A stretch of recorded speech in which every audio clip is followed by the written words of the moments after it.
finally हाग्रामा महिलारि सारनिफ्राय जोङो जोबोर मोजां मोनसे बाथ्रा खोनानो मोनदों दिनै 27 जानुवारि दिनै गोथार मंगलबार सान दिनै बाथौ धोरोमारि सुबुंफोरनि थाखाय जोबोर मोनसे मोजां सान दिनै जोंनि माखासे जायगायाव दिनै बाथौ फोरबो खुंफुंनाय जादों दिनै नैथि मंगलबार मागो मासनि नैथि मंगलबार बे नैथि मंगलबार आरो बे तारिखआव ग्रोब गोलैदों 27 जानुवारि बे 27 जानुवारिया जाहैबाय मा BTR गोजोन गोरोबथानिबो सान बेनिखायनो दिनै गासै सुक्तिकारिफोरखौ लानानै सुक्तिकारि दलफोरखौ लानानै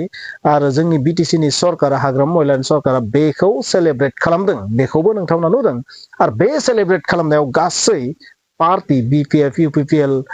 UBPO एबसु NDFB मोनब्रै फेक्सन गासैखौबो बेवहाय ज' जानायखौ जों नुनो मोनदों आरो बेयो जोंनि बर' हारिनि खौसेथिनि मोनसे नेरसोन बाव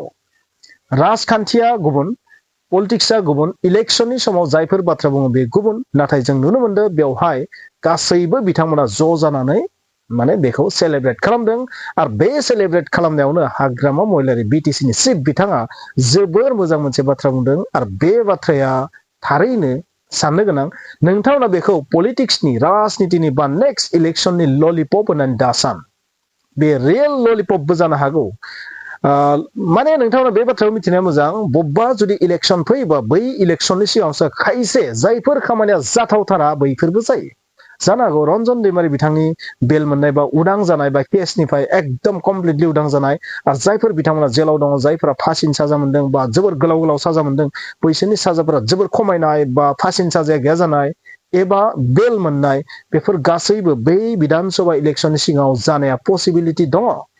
जायफोरखौ जोङो ओरैनो हाया नाथाय इलेक्शना बेखौ बास्तब खालामनायाव गोबां मदद होयो हाग्रामा महिलारि बिथाङा गावनिनो मोनसे एग्जाम्पल होदों जे सुक्ति खालामनायनि उनाव मानसिया जेलाव मानो थानांगौ उदां अखनाव फैनांगौ बिनि उनाव केसआ 5 बोसोर 8 बोसोर 10 बोसोर जि सोलिबाय थागोन खारन बिथाङा गावनिनो एग्जाम्पल होदों जेब्ला BTC गोजोन गोरोबथा जादोंमोन 2003 मायथाइयाव जादोंमोन ना बैहाय बिथाङाबो जेलनिफ्राय उदां जादोंमोन नंगौ नाथाय बिथांनि केसआबो 5 बोसोर उनावसो जोबदोंमोन बेबायदि बिथाङा मोनसे एग्जाम्पल होदों बे बाथ्राया सैथो जे सुक्ति खालामनायनि उनाव मानसिया बोरै जेलाव थाबाय थानो हायो बे रियेल बे जोंखौ माने गादबनाय होननानै आं बुंगोन जोंखौ डिप्राइभ खालामनानै होननानै बुंगोन जोंनि बर' हारिनि गेजेराव खौसेथि गैयै खालामनायनि मोनसे पलिसि होननानै आंबो बुंगोन स' बर'फोरखौ अरायबो माने खौसेथि गैयै खालामनो थाखाय गावजों गाव नायलायनो हायि खालामनायनि मोनसे पलिसि होननानैबो आं बेखौ बुंगोन स' बेबायदि पलिसिया जोंनि हारिनि सायाव गोदो गोदायनिफ्रायनो सोलिदों आरो नेक्स्ट जि इलेक्शन फैबायदों बे इलेक्शनाव दा जायफोर माने पार्टी दङ माने जाय सरकार दानाय पार्टी दं BJP बिसोर जानो हागौ बेखौ माने गावसोरनि भट बेंकखौ इनक्रिज खालामनो थाखाय इउजबो खालामनो हागौ बिथांमोना जि इउज खालामा बिथांमोननि बाथ्रा नाथाय उदां जानांगौ आरो बेनो गोल्डेन चान्स गोल्डेन स्कप जोंनि थाखाय बर' हारिनि थाखाय जोंनि भटआ ओरैबायदि जानांगोन जे NDFBनि जेंनाया जोब्बासो BTR सुक्ति आरो BTC सुक्तिनि बै दफाफोरा कमप्लिट जायोबासो जों बेबाराव BJPखौ सरकाराव लाबोगोन बेबायदि टाइपनि जानांगोन आरो बर' मानसिनि भटआ नङा होमबा जोंहाबो मोनसे प्लास पइन्ट थानांगोन 100% नङाबाबो जों 50 60 70 80%खौथ' जोङो हासिल खालामनो हानांगोन NDFBनि जेंनायाथ' जोबनांगोन ना बेनिखायनो आं नोंथांमोनखौ बुंगोन बेयो इलेक्शननिबो ललिपप जानो हागौ बा रियेलबो जानो हागौ खारन बर'फोरनि भटखौ मोननो थाखाय ट्राइबेलफोरनि भटखौ मोननो थाखाय BTC बासिनि बर' सुबुंफोरनि भटखौ मोननो थाखाय NDFB बिथांमोननि जेंनाखौ सल्भ खालामनोबो हागौ सरकारा जुदि प्रेसार होयोबा हाग्रामा महिलारि बिथाङा गावनि बिबुंथियाव जा बाथ्रा बुंदों दिनै बिथाङा बुंदों जे बेबादि जुदि खालामा गन्डगल जागोन बे सियर दावराव दावसि जागोन बे ओरै बुंखादों आरो बिथाङा गावनि बिबुंथियाव बुंदों नोंथांमोना खोनासं जोबजासिम नायोबा नोंथांमोना थारैनो बिथाङा मा बुंदों बेखौ बुजिनो मोनगोन बिथाङा जायफोर बाथ्रा बुंदों बे जोबोर जोबोर इम्परटेन्ट जोंनि थाखाय स' बिथाङा रियेल बाथ्राखौ बुंदों सुक्ति खालामनायनि उनाव सासे मानसिया जेलाव बोरै थानो हायो स' नोंथांमोनखौ आं राजखान्थिनि बिथायाव मोनसे बाथ्रा बुंगोन बेखौ नोंथांमोना राजखान्थियारि नोजोरजों नायो मायो बेयो निजा निजा बिसय नाथाय बेबादि पलिटिक्सनि समावनोथ' जों सासे मानसिखौ उदां खालामनो हायो बबेबा जेंनाखौबो सल्भ खालामनाय जायफोर जेंनाखौ नोंथाङा 5 बोसोरावबो सल्भ खालामनो हाया नाथाय जेब्ला इलेक्शन फैयो बै इलेक्शननि समाव बैफोर जाथावैफोरा माब्लाबा जायो खारन भट मोननायनि बाथ्रा दं स' बिथाङा सुक्ति खालामनायनि उनाव माने मरेलि जुदि जोङो माबा भाबै जुदि नायोबा बेखौ मरेल भाबै नायोबा बा जिखुनु जि लेंगुवेज वर्ड बाहाया मानो जोङो जुदि बेखौ जुक्ति हिसाबै नायोबाबो बिथांमोना जेलाव थानायनि जेबो ओंथि गैया जेबो जाहोन गैया जेबो रिजन गैया जेबो फेक्टरानो गैया गोरोन्थियाथ' जायफोरा हाथियार लायो बिसोरनावथ' दायानो थाखायोना गोरोन्थियानो थाखायो हाग्रामा महिलारि बिथाङाबो जुदि 5 बोसोरनि उनावसो केसा जोबदोंबा अबभियासलि बिथांमोनाबो उदाङाव फैनांगो आरो बिसोरनि केसा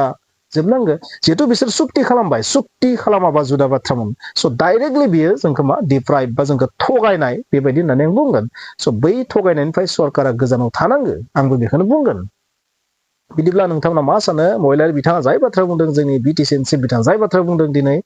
बे थारैनो रियेल जागोन ना जाया मा बे इलेक्सननि जास्ट ललिपप दौनानै भटखौ जोंनि माने लानो नागिरदों नामा आंनि बादिबा बे बाराव जोंनि भटआ सुक्तिनि गोरोबथाया सल्भ जायोबासो जोंनि भटखौ मोनगोन बेबायदि स्टाइलनि जानाया दरकार आं बेबायदि सानो नोंथांमोना मा सानो नोंथांमोननि बादिब्ला मा बियो रियेल मा थारैनो भट मोननो थाखाय एनडिएफबिनि जेंनाखौ 80निफ्राय 90% सल्भ खालामगोन बै बिधानसभा इलेक्सननि सिगां हाग्रामा महिलारि जाय बाथ्रा बुंदों बेनिफ्रायथ' बेबादिनो नांदों नोंथांमोना मा सानदों नोंथांमोननि साननायखौ शेयार खालामबानो जाबाय केस फोजोबनांगौ रिहेबिलिटेसन जानांगौ ओमफ्राय जेलाव थानायखौ गजोबनांगौ जेलाव थानायखौ गहोनो हागोन जागोन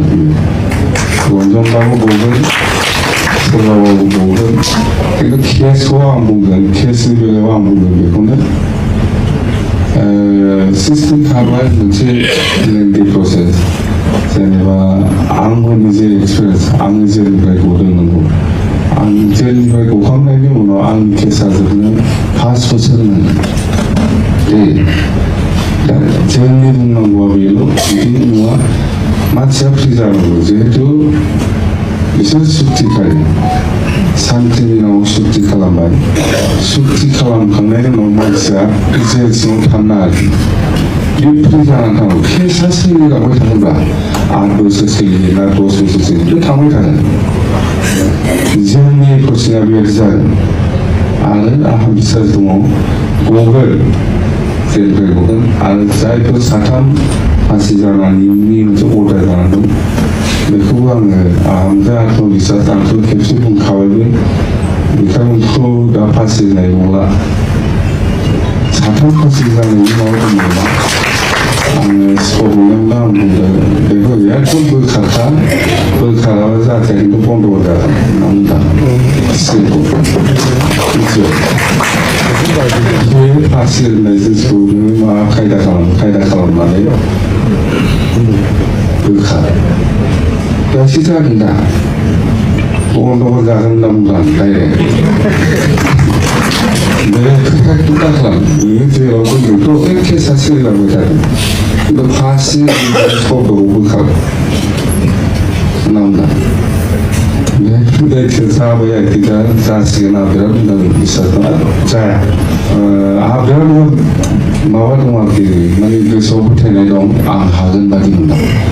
दाथ' इलेक्सननि बिराद मोनसे बिजि इलेक्सन थांगोन गासिबो एप्रोचना जालांजोबगोन आंहा साहस दङ बुंनायनिबो साहस दं मावनायनिबो साहस दं आरो बिराद बिसासा थल' बख'जोबगोन आं नायबाय था बहा जादों फाग्ला सुखिया खालामनानै जेल जाजायो ओरै मानि मा सुखि जाखो बेखौलाय जों डाइरेक्ट बुंनो हायोना बबेहाय नुफेरा बबे दुनियाव नुफेरा डाइरेक्ट बुंथारनांगोनब्रा सुक्ति खालामबायथ' मानसिया हामसिन थाखाय सुक्ति खालामबाय केसाथ' नंगौ थागोन बे सिस्टेमाव जोबलांनांगौ 8 बोसोरानो लाथों 10 बोसोरानो लाथों जेनेबा आंबो निजे बुंबाय आंनि जेलनिफ्राय गदोंबाबो सुक्ति खालामदोंबाबो आंनि केसा 5 बोसोरसिमावसो जोबहैगोन बिसिनाव बिदिनो जागोन मानसियानो जेराव थाबाय थायो बिदि जागोन दा बेफोरखौ गोरा जानानैल' था आं मावगोन आं बिसास दं आं हागोन बायदि मोनो